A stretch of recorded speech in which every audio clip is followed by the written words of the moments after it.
हाँ, नमस्कार। भारत सरकार ने विदेशों में फंसे भारतीयों को वापस भारत लाने के लिए सुविधा प्रदान करने की अनुमति दे दी है। यात्रा की व्यवस्था हवाई जहाज़ या नौसेना के जहाज़ों द्वारा की जाएगी। इस संबंध में एसओपी तैयार की गई है और आज जारी कर दी जाएगी। विदेश मंत्रालय के दूतावास और उच्च आयोग ऐसे व्यथित भारतीय नागरिकों की सूची तैयार कर रहे हैं। ये सुविधा पेमेंट बेसिस पर उपलब्ध कराई जाएगी। हवाई यात्रा के लिए नॉन शेड्यूल्ड कमर्शियल फ़्लाइट्स का इंतज़ाम किया जा रहा है। ये यात्राएं फेज्ड मैनर में 7 मई से प्रारंभ होंगी। फ़्लाइट लेने से पहले यात्रियों की स्क्रीनिंग की जाएगी। केवल एसिम्प्टोमेटिक ट्रैवलर्स को ही यात्रा की अनुमति होगी। यात्रा के दौरान सभी यात्रियों को स्वास्थ्य मंत्रालय और सिविल एविएशन मंत्रालय द्वारा जारी किए गए प्रोटोकॉल्स जैसे हेल्थ प्रोटोकॉल्स आदि का पालन करना होगा। गंतव्य पर पहुंचकर सभी को आरोग्य सेतु ऐप पर रजिस्टर करना होगा। सभी की मेडिकल जांच की जाएगी। जांच के बाद संबंधित राज्य सरकार द्वारा उन्हें या तो अस्पताल में या इंस्टीट्यूशनल क्वारंटाइन में 14 दिन के लिए पेमेंट बेसिस पर रखा जाएगा। 14 दिन के बाद दोबारा कोविड टेस्ट किया जाएगा और हेल्थ प्रोटोकॉल के अनुसार अग्रिम कार्यवाही की जाएगी। राज्य सरकारों को वापस आने वाले भारतीयों के परीक्षण, क्वारंटाइन और अपने राज्यों में उनकी आवाजाही की व्यवस्था बनाने के लिए सलाह दी जा रही है। विदेश मंत्रालय और सिविल एविएशन मंत्रालय शीघ्र ही इसके बारे में विस्तृत जानकारी वेबसाइट द्वारा साझा करेंगे। भारतीय रेल ने प्रवासी श्रमिकों के लिए अभी तक 62 स्पेशल ट्रेन्स चलाई हैं और लगभग 70,000 यात्री इस सुविधा का उपयोग कर रहे हैं। आज 13 और ऐसी ट्रेनें चलाए जाने की उम्मीद है। कल आप सबके साथ मैंने गृह मंत्रालय ने जो लॉकडाउन से जुड़े दिशा निर्देश जारी किए थे उनके मुख्य बिंदु साझा किए थे। आज मैं आपके साथ लॉकडाउन से जुड़े जो नेशनल डायरेक्टिव्स यानी राष्ट्रीय निर्देश हैं उनकी तरफ आपका ध्यान आकृष्ट करना चाहूँगी। सार्वजनिक स्थानों के लिए जो हमने निर्देश जारी किए हैं उसमें सबसे पहले यही है कि सभी को फेस कवर यानी फेस मास्क लगाना अनिवार्य है। सार्वजनिक स्थानों पर सबको 2 गज की दूरी बनाए रखना ज़रूरी है। सार्वजनिक स्थानों पर थूकना दंडनीय अपराध है।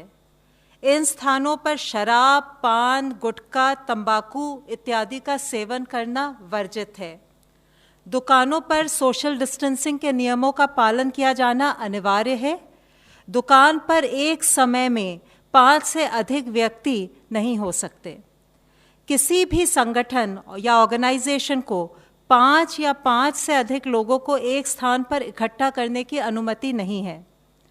विवाह संबंधी समारोह में 50 व्यक्तियों से अधिक के शामिल होने पर रोक है। इन समारोह में भी सोशल डिस्टेंसिंग के नियमों का पालन करना आवश्यक है। इसी प्रकार अंतिम संस्कार में भी सोशल डिस्टेंसिंग के नियमों का पालन करते हुए 20 व्यक्तियों से अधिक शामिल नहीं हो सकते। अब मैं आपके साथ कार्यस्थलों के लिए जारी राष्ट्रीय निर्देशों को फिर से साझा करना चाहूँगी। कार्यस्थलों पर thermal scanning, hand wash, sanitisers और फेस मास्क पर्याप्त मात्रा में उपलब्ध कराना आवश्यक है। कार्यस्थलों पर और कंपनी परिवहन में इंचार्ज द्वारा सोशल डिस्टेंसिंग सुनिश्चित करना भी आवश्यक है। काम की शिफ्टों के बीच समय का पर्याप्त अंतराल होना चाहिए और स्टाफ को अलग अलग लंच ब्रेक दिया जाना चाहिए ताकि सोशल डिस्टेंसिंग सुनिश्चित की जा सके। सभी कर्मचारियों के लिए आरोग्य सेतु ऐप पर रजिस्टर करवाना संगठनों के प्रमुखों की जिम्मेदारी है। कार्यस्थलों को समय समय पर खासकर शिफ्ट्स के बीच में सैनिटाइज किया जाना भी ज़रूरी है। सभी कार्यस्थलों पर कोविड-19 का उपचार करने वाले निकटवर्ती अस्पतालों की सूची उपलब्ध होनी चाहिए। क्वारंटाइन के लिए भी स्थान चिन्हित करके रखना चाहिए। बड़ी बैठकें यानी फिजिकल मीटिंग्स को अवॉइड करना चाहिए। सफाई और हाइजीन बनाए रखने के लिए स्वच्छता के उत्तम तरीकों के बारे में जानकारी और प्रशिक्षण आयोजित किया जाना चाहिए। आशा है इन सब के अनुपालन से हम कोविड-19 की चेन को तोड़ पाएंगे। धन्यवाद। धन्यवाद। अब मैं रिक्वेस्ट करता हूँ हेल्थ मिनिस्ट्री रिप्रेजेंटेटिव से प्लीज़।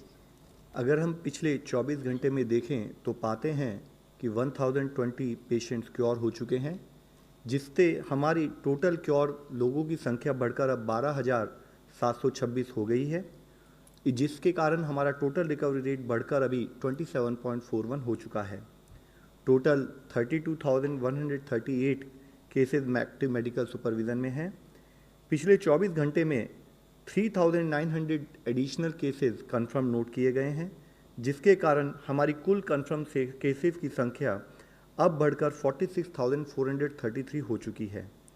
पिछले 24 घंटे में भारत में कोविड-19 के कारण हुई डेथ्स में 195 केसेस का इंक्रीज नोट किया गया है, जिसके कारण कुल डेथ्स की संख्या अब बढ़कर 1,568 हो चुकी है। पिछले 24 घंटे में हमने कंफर्म केसेस और डेथ्स की संख्या में अब तक का हाईएस्ट इंक्रीज नोट किया है। हम एक इन्फेक्शियस डिजीज से डील कर रहे हैं, इसलिए timely reporting of cases and there management is very crucial. कुछ राज्यों में यह गैप नोट किया गया था, जिसे आफ्टर ड्यू परसुएशन अब एड्रेस किया जा रहा है। स्टेट्स के लेवल पर यह जरूरी है कि based on cases reported, contact tracing, active case search और क्लिनिकल मैनेजमेंट ऑफ केसेस को इफेक्टिवली इम्प्लीमेंट किया जाए। जहां हम सब लोग कोविड से लड़ने के लिए सभी तरह के एफर्ट्स कर रहे हैं, यह भी ज़रूरत है कि नॉन कोविड हेल्थ सर्विसेज भी नागरिकों को मिलती रहें। हमने delivery of non essential health services के बारे में ऑलरेडी 14 अप्रैल को गाइडलाइंस जारी की थी। हमें इंश्योर करना है कि गवर्नमेंट और प्राइवेट नॉन कोविड फैसिलिटीज़ में जिस जोन में वह जिला पड़ता है, उसके अनुसार सारी सर्विसेज प्रोवाइड की जाएं। Immunisation, maternal and child health services, services for critical ill patient जैसे कि डायलिसिस, कैंसर, डायबिटीज़, टीबी और ब्लड डोनेशन जैसी सर्विसेज सुचारू रूप से चलती रहें। यह सीज़न वेक्टर बॉर्न डिजीजेज जैसे डेंगू, चिकनगुनिया और अन्य बीमारियों के लिए भी कार्य करने का सीज़न है। ज़रूरत है कि फील्ड फंक्शनरीज इन कार्यों को सुचारू रूप से करते हुए अपनी सर्विसेज रूरल और अर्बन एरियाज में सुचारू रूप से प्रोवाइड करते रहें। माननीय स्वास्थ्य मंत्री जी ने हाल ही में बिहार राज्य के स्वास्थ्य मंत्री जी के साथ वीडियो कॉन्फ्रेंस के जरिए acute encephalitis syndrome AES cases का भी रिव्यू किया है। उन्होंने राज्य को आश्वासन दिया है कि स्वास्थ्य मंत्रालय उनके हेल्थ सिस्टम को स्ट्रेंथन करने के लिए नेशनल हेल्थ मिशन के द्वारा सभी तरह का सपोर्ट प्रोवाइड करेगा। आज ग्रुप ऑफ मिनिस्टर्स ने कोविड-19 के संबंध में माननीय स्वास्थ्य मंत्री जी की अध्यक्षता में अपनी 14वीं मीटिंग की। मुख्यतः infrastructure in terms of PPE, N95 mask and ventilators, oxygen cylinders availability of oxygen पर डिस्कशन किया गया। यह बताया गया कि रिस्क असेसमेंट को फैसिलिटेट करने के लिए और लोगों को टाइमली अलर्ट प्रोवाइड करने के लिए टेक्नोलॉजी का इस्तेमाल करते हुए आरोग्य सेतु एप्लीकेशन को बढ़ावा दिया जाना चाहिए। नॉन कोविड हॉस्पिटल्स और कोविड ब्लॉक वाले अस्पतालों में जो नॉन कोविड ट्रीटमेंट एरिया हैं, वहाँ हेल्थ वर्कर्स को और अन्य लोगों को PPEs किस तरीके से इस्तेमाल करने चाहिए, उसके लिए एक एडिशनल गाइडलाइन को जारी किया गया है। इससे पहले भी स्वास्थ्य मंत्रालय ने 24 मार्च को PPEs के रैशनल यूज़ पर कुछ दिशा निर्देश जारी किए थे। इसमें गाइडलाइंस में हेल्थ केयर वर्कर्स को रिस्क प्रोफाइल जैसे कि high risk area, moderate risk area या लो रिस्क एरिया के बेसिस पर किस हॉस्पिटल सेटिंग में किस टाइप के PPEs यूज़ करने चाहिए, उस पर गाइडेंस प्रोवाइड की है। हाई रिस्क एरियाज में फुल कॉम्प्लीमेंट ऑफ PPEs यानी कि N95 मास्क, कवरऑल्स, गॉगल्स, ग्लव्स और शू कवर का इस्तेमाल किया जाना चाहिए। मॉडरेट रिस्क एरियाज में N95 मास्क, ग्लव्स का इस्तेमाल करना चाहिए। माइल्ड या लो रिस्क एरियाज में ट्रिपल लेयर मेडिकल मास्क और लेटेस्ट एग्जामिनेशन ग्लव सफिशिएंट हैं। इस संबंध में डिफरेंट एरियाज जैसे कि IPD ब्लॉक में जैसे हमारे वार्ड्स हैं, आईसीयूज़ हैं, लेबर रूम्स हैं, ऑपरेशन थिएटर हैं। ओपीडी ब्लॉक में हमारी हेल्प डेस्क के रजिस्ट्रेशन काउंटर हैं, डॉक्टर्स के चैम्बर्स हैं, फार्मेसी काउंटर्स हैं, सैनिटरी स्टाफ को क्या प्रिकॉशन लेनी है। इसी तरीके से इमरजेंसी डिपार्टमेंट या अदर एंसिलरी सर्विसेज जैसे कि हमारी लैब, ब्लड बैंक्स और लॉन्ड्री सर्विसेज जो भी हैं, वहाँ पर किस टाइप का रिस्क प्रोफाइल है और उसके तहत किस टाइप के पीपीईज को यूज़ करना चाहिए, यह डिटेल दिशा निर्देश जारी किए गए हैं। आप सबके द्वारा रिक्वेस्ट ये है कि कम्युनिटी में हमारे जितने भी गवर्नमेंट और प्राइवेट हॉस्पिटल्स हैं वो इन गाइडलाइंस जो कि हमारी वेबसाइट पर भी उपलब्ध हैं उसको समझते हुए उसके हिसाब से कार्य करें। कोविड-19 दुनिया के अभी सभी देशों में फैल चुका है। इस लड़ाई में केस मैनेजमेंट के साथ साथ जब हम लॉकडाउन को रिलैक्स करते हैं तो यह लड़ाई हमें काफ़ी रिस्पॉन्सिबिलिटी के साथ लड़नी होगी। माननीय प्रधानमंत्री जी के अनुरोध अनुसार शुरू से ही ये लड़ाई सरकार के साथ देश का हर नागरिक लड़ रहा है।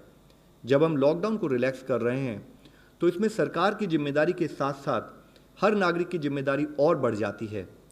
समस्त सरकार और संपूर्ण समाज के शेयर्ड एफर्ट से ही हम यह लड़ाई जीत सकते हैं। हमें अपनी जीवन शैली और काम करने के तरीके में कोविड-19 से संबंधित अप्रोप्रिएट बदलाव लाना होगा। आज ज़रूरत है कम्युनिटी की ओनरशिप की।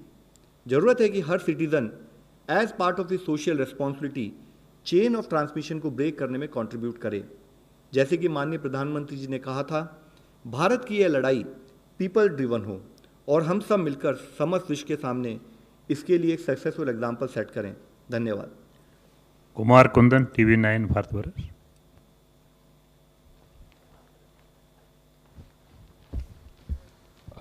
मेरा सवाल लव अग्रवाल सर से है। सर एक बात बताएं कि पिछले एक दिन की जो बात हो रही है उसमें सबसे ज़्यादा डेथ्स देखे गए हैं और कुछ अगर स्पेसिफिक राज्यों की बात करें तो वहाँ और भी ज़्यादा, मतलब मैं पश्चिम बंगाल और दूसरी जगह की बात कर रहा हूँ, क्या इसकी वजह है और क्या ये बहुत ज़्यादा फैल रहा है, कम्युनिटी की तरफ जा रहा है? सर जैसे मैंने आपको इससे पहले भी बताया है कि कुछ स्टेट से जब हमारे को केसेस टाइम पर रिपोर्ट नहीं हुए, डेथ रिपोर्ट नहीं हुई, तो हमने उनको परसुएट किया और उसके तहत ही केसेस रिपोर्ट हुए, जिसके कारण ही सडनली आप डेथ की संख्या में इंक्रीज आज नोट कर रहे हैं। लेकिन इसके साथ ही ये भी हम सबको समझना होगा कि जो हमारे कंटेनमेंट एफर्ट्स फील्ड में आज काम कर रहे हैं, जिस तरह से हमने स्टेट्स को और स्टेट्स के साथ साथ ज़िले के अधिकारियों को गाइड किया है कि वो जहाँ पर भी केसेस आए वहाँ कंटेनमेंट जोन बनाएं और स्पेशल टीम्स के जरिए हाउस टू हाउस सर्च करके उन केसेस को ट्रैक करें और उन केसेस को कंट्रोल करें। तो अभी इस सिचुएशन में बहुत ज़रूरी है कि इसी एफर्ट को हम उसी कंटिन्यूड विगर के साथ करते रहें। Mister Rubin, Malayalam Manorama.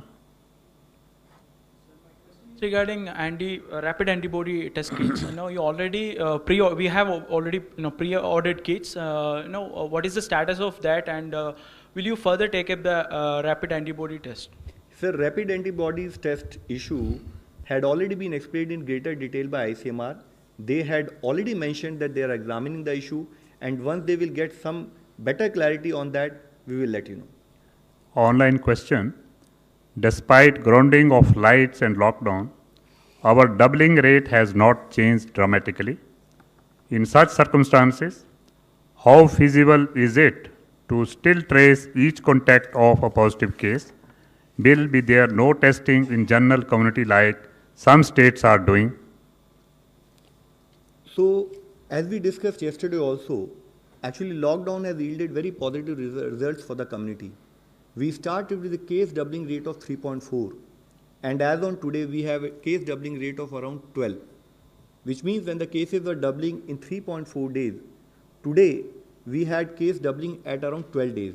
However, this momentum and this result has to be sustained, and parallel it is equally important that whatever positive cases are found, each and every contact has to be traced.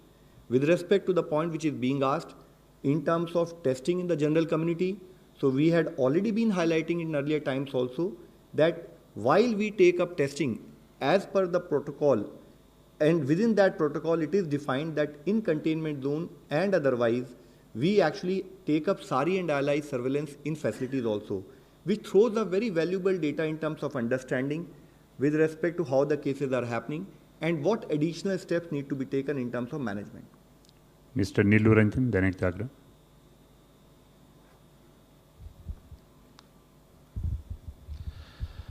Sir ये जो cases बढ़ रहे हैं, आप ये जो कह रहे थे कि राज्यों ने रिपोर्ट करना ज़्यादा किया है और ज़्यादा कर रहे हैं, तो ये सारी और ILI का जो रिपोर्ट है वो क्या संकेत कर रहा है? क्या कम्युनिटी की तरफ कहीं जा रहा है, नए केसेस वहाँ ज़्यादा आ रहे हैं? सर जितने भी हमने जो इसके बारे में आपको पहले भी एक्सप्लेन किया था कि कहीं पर हमारे स्मॉल क्लस्टर्स हैं, तो जहाँ स्मॉल क्लस्टर्स है वहाँ पर आप ये पाते हैं कि एक से दूसरा केस बिल्कुल ऑटोमेटिकली आप लिंक कर सकते हैं और उसको फॉलो कर सकते हैं। इसी तरीके से कुछ लिमिटेड एरियाज़ में यू विल ऑल्सो नोट कि हमारे लार्ज आउटब्रेक सिचुएशन हम बोलते हैं कि जहाँ पर मल्टीपल क्लस्टर्स हम पाते हैं। तो अगर उस तहत में देखें तो we are very comfortable in terms of managing the situation as of now. However it is also to be understood that since this is an infectious disease, any laxity at field level in terms of management, any lack of cooperation in terms of social distancing and physical distancing will have its consequences. Mr. Sahil, ANI. ANI, this. Here it's this.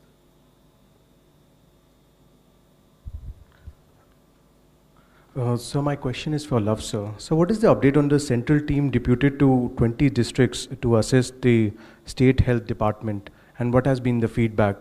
Thank you. So the central teams have been deputed. They are in all different stages in terms of reaching there, and they're already coordinating with the respective district in terms of understanding the trajectory of that district, and also to suggest them what additional steps each district should be taking in terms of management efforts. Avantika Ghosh, Indian Express. So you just mentioned that 3.4 days was before lockdown, doubling time, now it's 12 days. I just looked up, before lockdown, on March 24th, your cases was 538.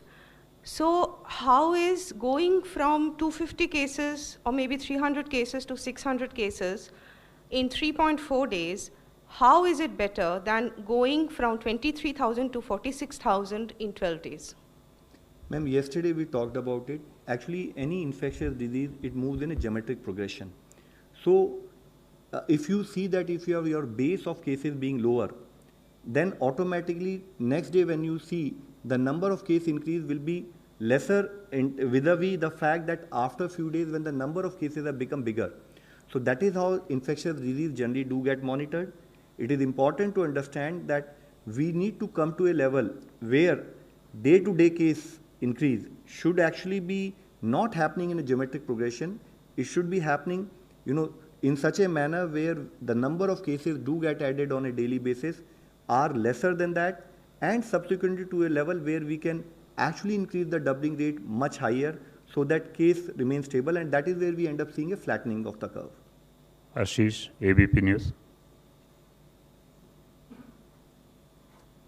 Sir मुझे उसी continuation में पूछना है जो कुंदन ने आपसे पूछा कि क्या आपको लगता है बंगाल से केसेस कम रिपोर्ट किए जा रहे हैं, जो स्पाइक हमने देखा सडनली वहाँ पर डेथ के नंबर्स को लेकर के, और क्या ज़रूरी है कि वेस्ट बंगाल का एडमिनिस्ट्रेशन इसको लेकर के और ज़्यादा ट्रांसपेरेंट हो? सर बहुत ज़रूरी है कि हम सब लोग मिलकर इन्फेक्शियस डिजीज़ मैनेजमेंट के पार्ट में ये इंश्योर करें कि टाइमली रिपोर्टिंग को हम फॉलो करें, टाइमली रिपोर्टिंग को फॉलो करते हुए फील्ड एक्शन भी लें। और जैसे मैंने इससे पहले भी आपको बताया, स्टेट गवर्नमेंट से कोऑर्डिनेट करके ये इंश्योर किया गया कि आइडेंटिफाई किया गया कि जो भी हमारी लेट रिपोर्टिंग हो उसको हम स्ट्रीमलाइन करें, और उसके तहत ही स्टेट गवर्नमेंट ने एडिशनल केसेस को हमें रिपोर्ट भी किया है। Last question Kamal Sandhu. So while rest of the countries are showing a downward trend now, India is showing one of the biggest spikes. And second, what do you attribute the biggest cause for a rise in number of deaths of COVID-19? Ma'am, we've actually today's whole discussion has been on the fact that in one or two locations larger cases of deaths have been reported. So that is primarily the reason why suddenly we found larger number of deaths. However, we all need to understand that vis-a-vis other parts of the country where, other parts of the world where suddenly larger number of cases were reported, India has actually through the process of lockdown and through our containment efforts had been ensuring that the cases do not increase. We are still following a similar trajectory. So when you will compare us with other parts of the world, you realize that their absolute number of cases would have probably little bit gone down, but India had maintained a similar trajectory of having lower number of cases. However, having said that, for us it is a day-to-day challenge in terms of ensuring that not only this trajectory is maintained, we should continue our efforts to lower down this trajectory and come to a level of saying that yes, we have been able to win this battle. Thank you, friends. Thank you very much. Please just don't translate. Please just wait. Anything else you want to add? I didn't hear the question. Okay. The cases of the doctors being reported. Yes, we have understood the question. We'll respond. See, for us, it is a great matter of concern. It is a great matter of concern that if any health professional get infected, and it is particularly important for all of us to ensure that we all collectively as healthcare professionals working in the field take required precautions while dealing with cases. We had talked about it earlier. There are two sets of cases which we have found. One is while attending to medical duties. Second is someone getting infected and in process being a professional, health professional, also got infected. For us, collectively, we have been working with all the states. We have been working through AIMS. We have been working through our, again, technical agencies to ensure that everyone get oriented on proper use of PPEs, proper infection prevention measures, effective biomedical waste management. And as part of that exercise is when we mentioned to you today that we have come with respect to rational use of PPEs, even in hospitals dealing with non-COVID patient, is what we have tried to, through you, we want to bring to the notice of everyone that we have to ensure that we follow all the required guidelines with respect to infection prevention and management. Thank you, friends. Thank you very much.